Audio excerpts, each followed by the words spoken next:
नमस्कार दोस्तों, एक बार फिर से डीजी सेवा यूट्यूब चैनल पर आपका हार्दिक हार्दिक स्वागत है। दोस्तों, देश भर के लगभग 43 करोड़ असंगठित श्रमिकों के यूएएन कार्ड बनाए जाने हैं। श्रम एवं रोजगार मंत्रालय भारत सरकार सीएससी वीएलई के सहयोग से असंगठित श्रमिकों के डाटाबेस तैयार करवाने जा रहा है। पंजीयन की प्रोसेस क्या होगी, किस प्रकार से ये करना होगा, वीएलई को क्या कमीशन रहेगा, ये जानने के लिए वीडियो को अंत तक देखें। चैनल पे नए हैं तो सब्सक्राइब जरूर कर लें।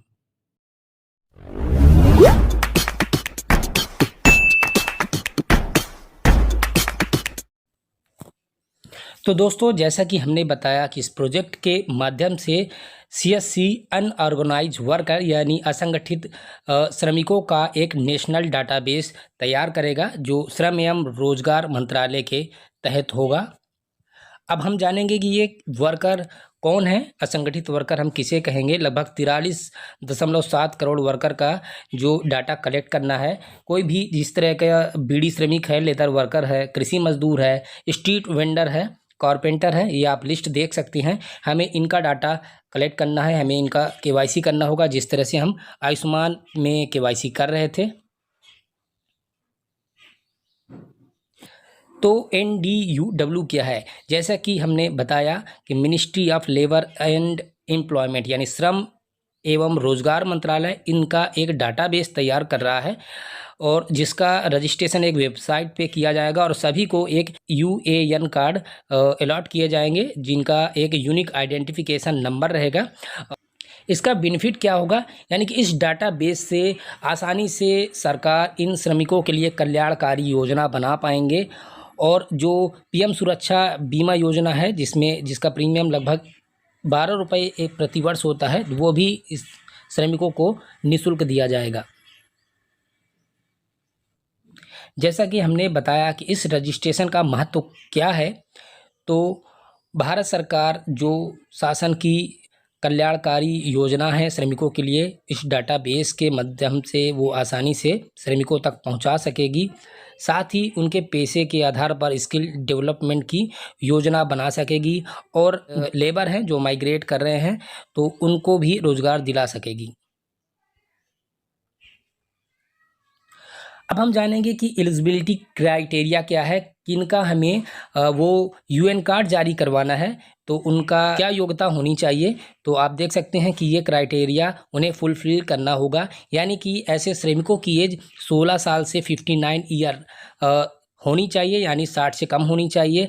ऐसे श्रमिक इनकम टैक्स पे ही नहीं होने चाहिए, और ईपीएफओ एवं ईएसआईसी जैसे बीमा एवं पेंशन योजनाओं में उसके मेंबर नहीं होने चाहिए, और असंगठित वर्कर के रूप में कैटेगराइज होने चाहिए। अब हम देखेंगे कि किन लोगों का, कैसे श्रमिकों का हम इस डाटाबेस पे पंजीयन नहीं करना है।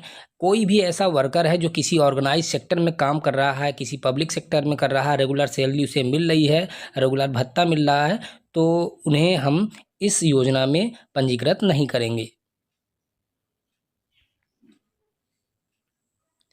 इस कार्ड के लिए जो रजिस्ट्रेशन की प्रोसेस है, पंजीयन की प्रोसेस है, उनमें हमें क्या करना होगा। सबसे पहले हमें उन श्रमिकों का आधार केवाईसी करना होगा, चाहे वो ओटीपी का माध्यम हो या फिंगरप्रिंट या आइरिस के द्वारा होगा।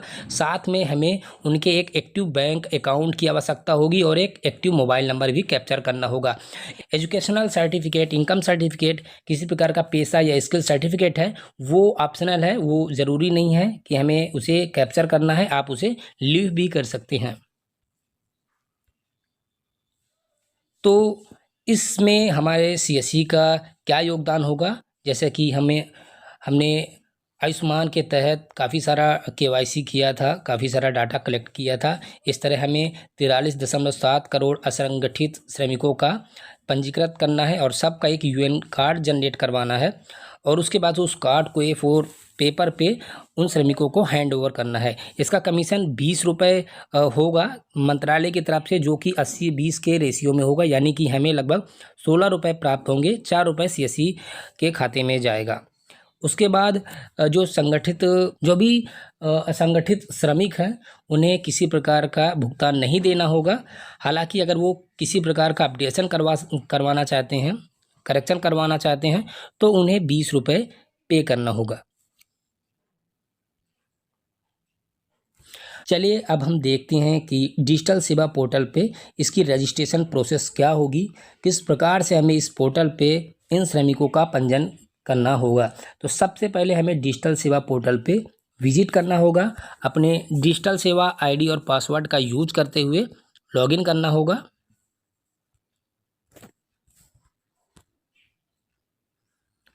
तो इस तरह से हम लॉगिन क्रेडेंशियल को डाल के लॉगिन कर लेंगे।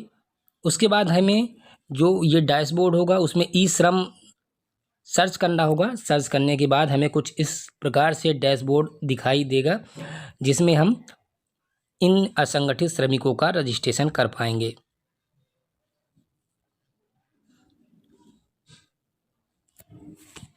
पंजीयन के दौरान हमें श्रमिकों का आधार केवाईसी करना होगा। जैसे कि आप देख सकते हैं स्क्रीन पे, इस पे आधार नंबर डालना होगा। उसके बाद हमको केवाईसी का ऑप्शन सेलेक्ट करना होगा कि हम फिंगरप्रिंट, आइरिस या ओटीपी के माध्यम से केवाईसी कलेक्ट करना चाहते हैं।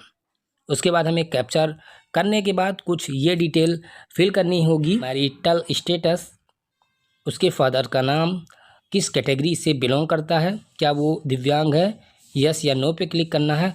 और अगर वो नॉमिनी की डिटेल ऐड करना चाहता है तो आपको नॉमिनी की डिटेल भी ऐड करनी होगी। उसके बाद हमें उस श्रमिक का रेसिडेंशियल इंफॉर्मेशन यानी कि उसका एड्रेस फिल करना होगा, और साथ ही ये देना होगा डिटेल कि वो उस जगह में कब से रह रहा है, क्या वो माइग्रेट वर्कर है या नहीं। इस पर भी हमें क्लिक करके सबमिट करना होगा। देन आफ्टर हमें असंगठित श्रमिक की एजुकेशनल क्वालिफिकेशन डिटेल, उसकी मंथली इनकम डालनी होगी। अगर उसके पास इनकम सर्टिफिकेट है तो वो भी अपलोड करना होगा, अदरवाइज हम उसे छोड़ भी सकते हैं। उस श्रमिक का पेशा क्या है, उसका वो कारपेंटर है, वो बीड़ी श्रमिक है, वो आपको यहाँ पर डालना होगा। उसका वर्किंग एक्सपीरियंस कितने वर्ष का है वो हमें डालना होगा।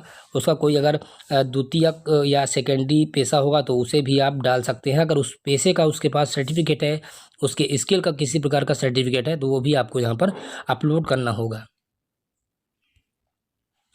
नेक्स्ट स्टेप में आपको उसका अकाउंट नंबर, जो एक्टिव अकाउंट नंबर है वो डालना होगा। क्या वो आधार से कनेक्ट है, सीड है, तो वो भी डिटेल आपको डालनी होगी इस पर। इसके बाद सेव एंड कंटिन्यू पे क्लिक करना होगा। आपको सारी डिटेल फिल करने के बाद प्रीव्यू पे क्लिक करना होगा। अगर सारा डाटा सही है, आई एग्री वाले इस ऑप्शन पे टिक मार्क करेंगे, उसके बाद सेव कर देंगे।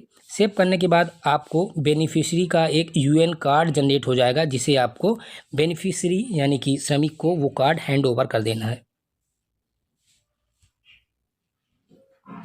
कुछ क्वेरी हैं, क्या हमें किसी प्रकार का चार्ज ऐसे श्रमिकों से लेना है? बिल्कुल नहीं, हमें किसी प्रकार का चार्ज नहीं लेना है। हमें ये मंत्रालय की तरफ से 20 रुपये दिए जाएंगे। हालांकि अगर वो कार्ड जनरेशन के बाद किसी प्रकार का अपडेशन करा रहा है तो उसके अपडेशन के पैसे हमें लेने होंगे। क्या ये कार्ड कुछ वैलिडिटी होगी, इसकी एक्सपायरी डेट होगी? बिल्कुल नहीं, ये एक लाइफ टाइम वैलिड के लिए ये कार्ड होगा। तीसरा क्वेश्चन है कि क्या वर्कर को ये यूएन कार्ड रिन्यू कराना होगा प्रतिवर्ष? तो बिल्कुल नहीं, उसे रिन्यू कराने की आवश्यकता नहीं है। हालांकि वो अपने पैसे या किसी डिटेल को अपडेट कराना चाहता है तो आपको उससे 20 रुपये चार्ज लेके वो आप कार्ड को अपडेट कर सकेंगे। उसके बाद क्वेश्चन है कि क्या वो इनकम टैक्स पे ही नहीं है लेकिन वो रिटर्न को फाइल कर रहा है, तो क्या वो इसके लिए एलिजिबल है? बिल्कुल, वो श्रमिक एलिजिबल है, आप उसके पंजीयन इस योजना के तहत कर सकते हैं। किसी प्रकार का हेल्प डेस्क उसकी क्वेरी के लिए है तो बिल्कुल इसके लिए मंत्रालय द्वारा एक हेल्प डेस्क जारी किया जाएगा भविष्य में, तो जिसे आप कॉल करके 8 बजे सुबह से 8 बजे शाम तक कॉल करके अपनी समस्या का निराकरण कर सकते हैं। तो इस तरह से ये वीडियो कंप्लीट हुआ। ये जानकारी आशा करता हूँ कि आपको पसंद आई होगी। वीडियो को लाइक और चैनल को सब्सक्राइब करना मत भूलें। मैं मिलता हूँ किसी नए टॉपिक के साथ। आपका दिन शुभ रहे। धन्यवाद।